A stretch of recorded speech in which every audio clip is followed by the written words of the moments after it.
Hey YouTube, JP Dillon again. This is a 1964 Zenith h-845 table radio I picked up. I've been looking for one of these for a long time. I like the design styling. I like that it's got a cool lighted dial. It weighs as much as a brick shit house. I think it was Zenith's top of the line radio, something like, I don't know. It was in the $120+ range, which for the time was pretty good. It does have a wood cabinet with wood veneer on it. This one I picked up at a estate sale liquidation shop in Orange County for a pretty good price. And it hasn't been powered up. I don't know what condition it was in, but it was so cheap I couldn't pass it up. It's in overall good cosmetic condition, except for some little bit of oxidation. My only gripe is it doesn't have an auxiliary input, which is easy to add, really. For best results, use Zenith quality tubes.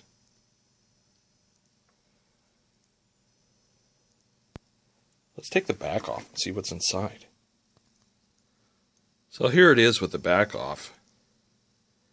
Look at the size of those IF transformers. Those things are big. Much bigger than the common table radios you see.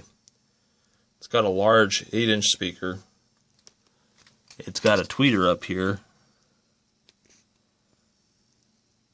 I figured for a top of the line one they'd have one of those electrostatic tweeters, but I guess not. And then it looks like there's a transformer back there. Maybe that just feeds the lights, because it looks otherwise like a series string set. It's using the 12BE6, 12AU6, 35C5 back there. So it looks like a series string set. They're using a transformer to fire the dial lamps and stuff. It's kind of a nifty thing. All of the stuff for the speakers clamps on, just push-ons like anything else. Wish the camera would focus better.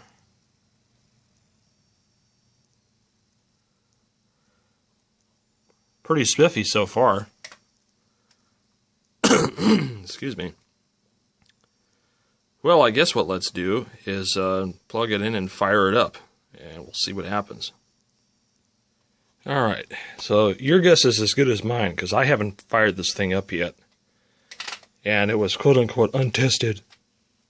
So I really don't know what's going to be the outcome of this. Let's try AM. That's obviously the easiest thing to work on the thing. Oh, hey. The little dial light thing works. That's cool. Already got a bit of a hum.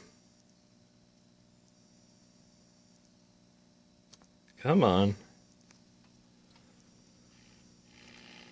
Oh, we have sound. Some mechanical pencils for just 75 cents.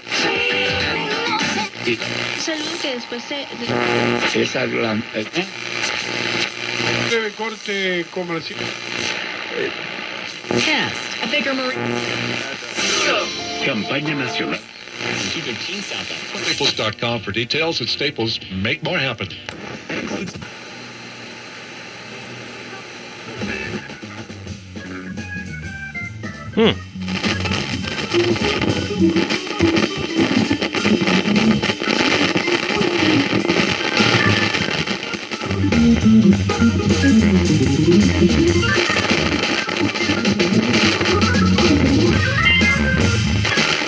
Yeah, we got a bad volume control, and we got what sounds like a bad speaker. We invited too. It's gonna be the line. Oh. She hasn't been in the limelight. Okay.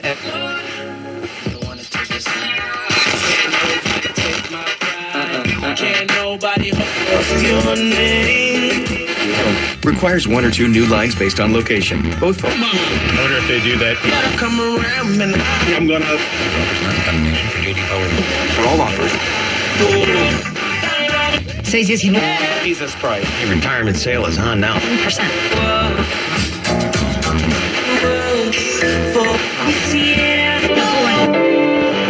Yes. All right.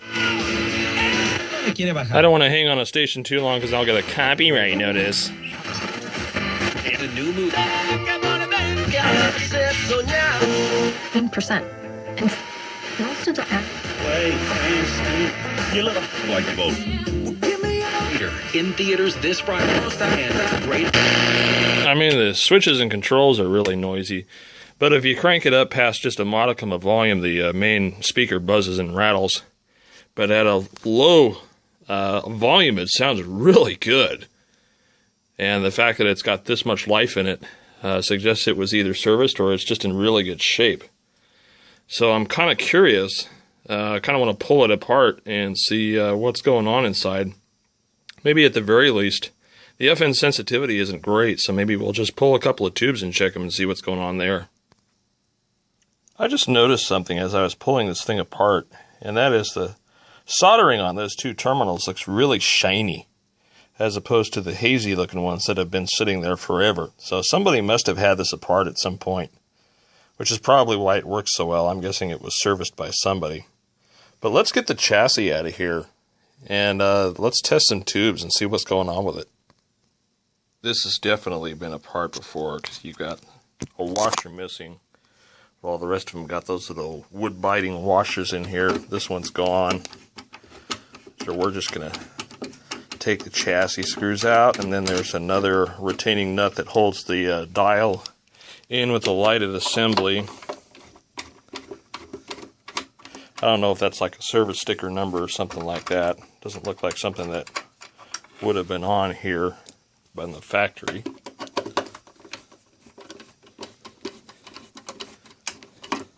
One thing I seem to notice about Zenith that I like is all of their disassembly hardware is the same gauge, so you don't have to switch tools.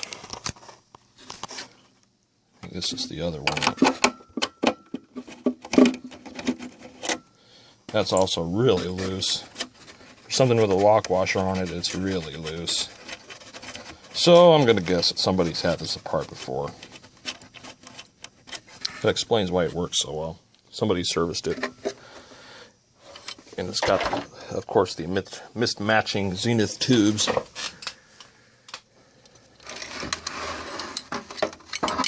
Alright, so chassis out. Let's get the cabinet out of the way.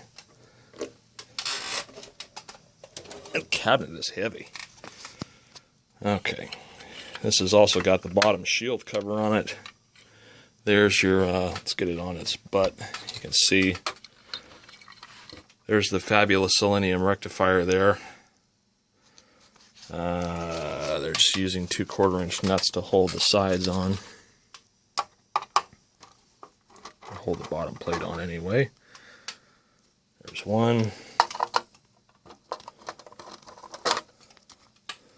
There's two.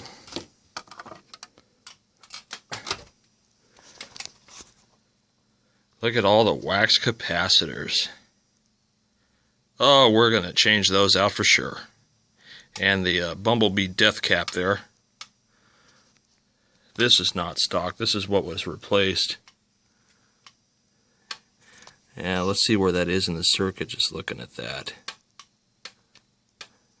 That's part of the tone control network, because the low side of that goes directly to the center tap of the tone control here.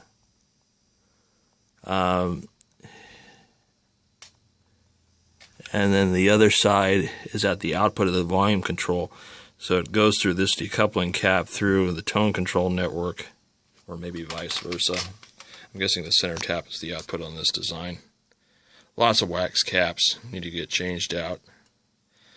I'm going to change out the selenium and put a slightly higher dropping resistor in it in the future. Right now I'm just kind of curious to its history. Doesn't look like they did very much. You've got the filter can hiding back here underneath the giant capacitor. Yep, it's back in there. Looks like somebody's done some soldering on that too, so that could be a replacement part.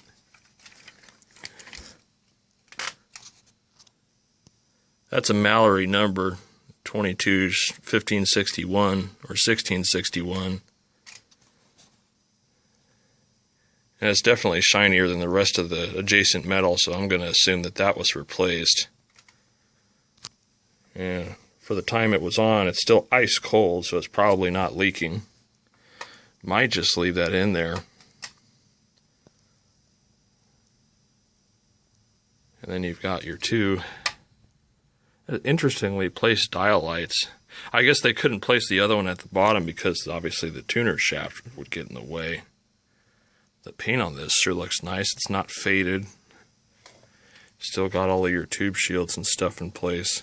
No rust, no corrosion.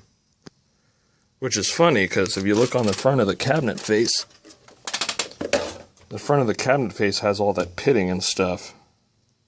Of course, that could have been from sitting in a garage, who knows.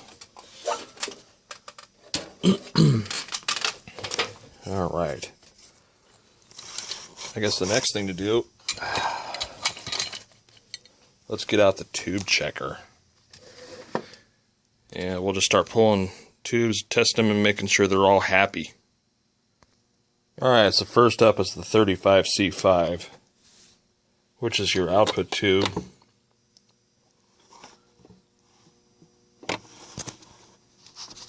Yeah, filament's lit.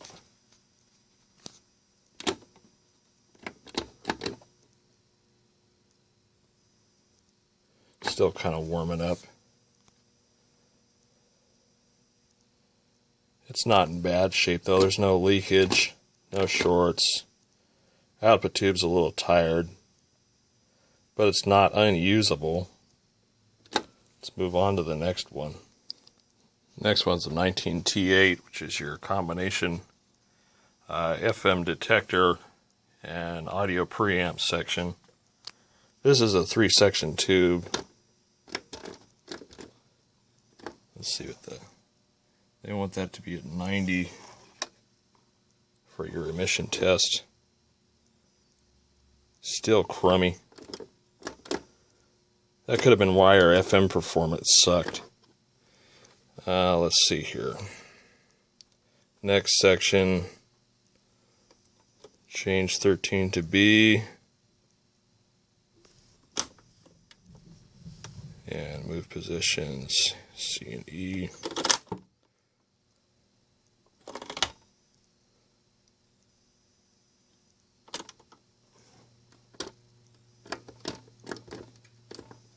That can't be right. That's supposed to be 58.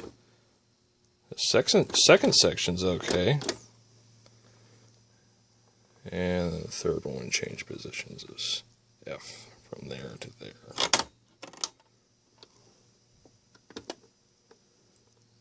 Yeah. It's leaky.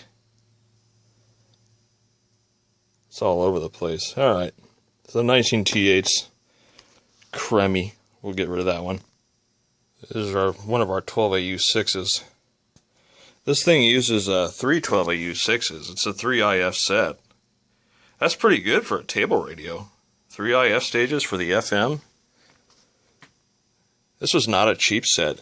And it uses a 6BJ6 RF amp and a 6AT6, or a 12AT7 rather, for the mixer oscillator, rather than just the single 12DT8 that's the combination mixer oscillator RF.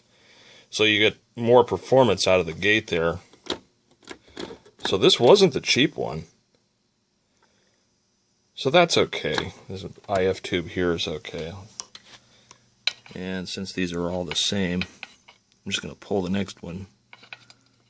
Assuming my fat hands can get the tube back in the socket. And these sockets are nice and tight too. They're not all beat up.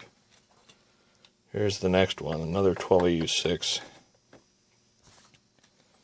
The one I just tested looked like a replacement since it had the white lettering versus the yellow, which would have been a time change in manufacturing.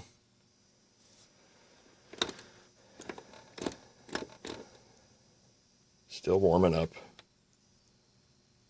Wow, that one actually tests really good. Cool.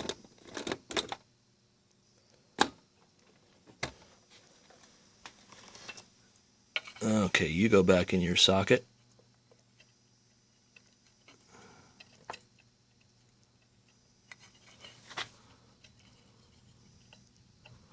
Again, assuming I can actually coordinate myself to get it in there. And let's see, here, 12A. Now this is actually a 12BA6. So you got two 12AU6s and a 12BA6. Maybe there's a little more gain on the 12BA6, I'm not sure.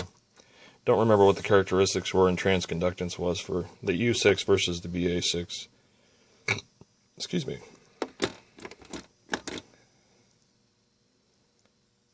This one tests pretty good. No leakage or shorts. Now somewhere around here is probably the converter tube for the AM, which is probably the 12BE6 over here that I'm pulling out. And actually no, this is a 6BJ6.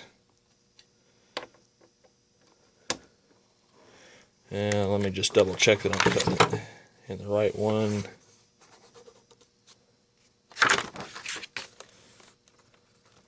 Yeah, still the right socket. It's just a little bit less on the emission scale. That tests really good. So far, I think the only tube that's really bad is that FM detector combo tube, that 19T8. One section is trash, and that's probably the one for the detector. Let's see what this is. 6AB4. That's an FMRF tube right there.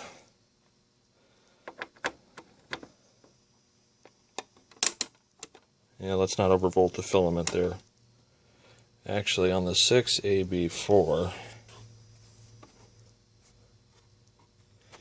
I think this requires a special socket. I'll double check. AG. Yeah, this requires the special socket. So let's go to socket 30. Come on, I just had it. There we go.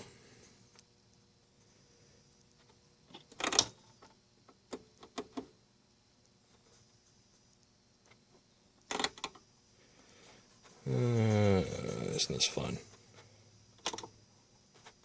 And it's BA. Okay, so we're good there. And they want 83. That's about where I'm at. So that's okay. Not great. It's not. Oh, there we go. Leakage. Might be some loose garbage inside. Let's tap on it a little bit. No, still crummy. Okay, so the 6AB4 goes. That could also explain crummy RF for the FM. Just put a nice big fat X on it so I'll remember to change it out. Okay, back in the socket you go.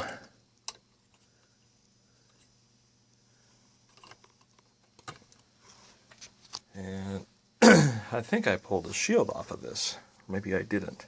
Looks like I did. No? Oh well. I'll figure it out in a minute.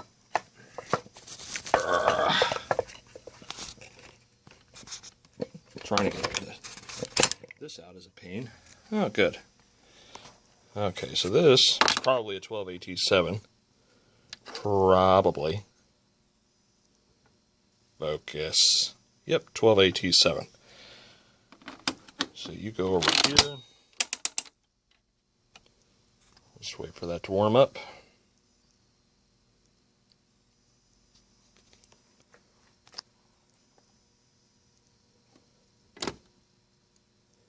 Yeah, it's got a short. Okay, emission on that scale. Number 2, dead. Yeah, no number 2. And it's got leakage and a short there. So that's trash. I wasn't having any FM drift, but that doesn't mean that this doesn't need to be replaced. So we'll put an X on that. So we got a couple bad tubes. That's to be expected, I guess. And I'm putting X's on there so I'll remember which ones are which later. I'm not going to have time today to do this whole shebang. This will be a multi-part video. And we'll just go at it as we have time for it. Just nestle that in there. So we've got some bad tubes. Oh, there's that tube shield I was looking for. So I've got all this stuff at home. I really don't want to use store inventory in case something else comes in that I need it for more. So I'll get a hold of that. So far, I'm really impressed with the construction of this thing. This is not a cheap radio. And eventually, I'll find some way to put an aux in on it so I can play iPod or Pandora or something else. Or I could just cheat and use an FM broadcast through the radio, which should work just as well. So we're going to have to stop for now. We'll get new tubes in it. But actually, before we put this away, let's look at the speaker again. Alright, so here's the main woofer that's out. And unfortunately, it's got some voice coil rubbed to it. Can't really get a sweet spot on it. Also, going around the edge, the pleated surround has some soft spots. So that explains the distortion we were getting. If you hold it in the right spot, you can kind of avoid the rub. But it rubs. It rubs pretty bad. You know what would be really awesome in this would be like an LE8T driver. I don't think it would fit, but that would still be pretty badass. We might consider that. Although I really like the way it sounded, despite the fact that it was rubbing and crackling and whatever. So we need to investigate replacing the speaker in this. I actually have an LE8 carcass, so let's see what the height comparison is. Yeah, there's your relative size comparison. I think it's going to be too big. But God, I really want to see if it works. Yeah, just at first glance, I don't think there's any way this is going to work. The magnet's just too huge. And if we try to slide the chassis in, my belief is it ain't going to work. Yeah. Clearance problems. Oh well, that's why we find out before we do it. So it's a nice thought, but maybe I'll save this for one of those RCA 7HF type table players. That would sound good in one of those too. Alright, out you come. Alright, so really, I can probably fix this. I'll have to cut away the little felt cap. The way I've done it in the past, since these all use paper formers, is you can see the distortion in the cone there. It's probably why it's rubbing moisture. I insert photographic film in the gap to kind of true it up, make sure that it's round. And then, believe it or not, I will very lightly apply small amounts of distilled water so as not to cause corrosion. Let it sit overnight, let it dry out, and then remove the shims, and that will usually reform the former to the point where it doesn't rub. But if that doesn't work, I've got other really nice high quality 8-inch drivers I can put in that have relatively the same efficiency, although I don't really want to use them if I don't have to, because this was a really high quality speaker. It's got good heft to it, it's got the El Nico magnet. So anyway, that's where we're at for part 1. Stay tuned for part 2. We're going to get the tubes in it. We're going to focus on replacing the capacitors, and once we get the chassis working correctly, we'll do an alignment on the FM radio, and then we'll worry about the speaker and getting it all back together. In future episodes, excuse me here, let me set this down, I want to work on cosmetics too. I'm not sure if this is, this mark here is wear and tear, and the black stuff is the plastic underneath, or something else. But it's all in the future to come. Or maybe I'll just leave it there and leave it as a battle scar, who knows. Anyway, thanks for watching the video, guys. Parts 2 and beyond to come.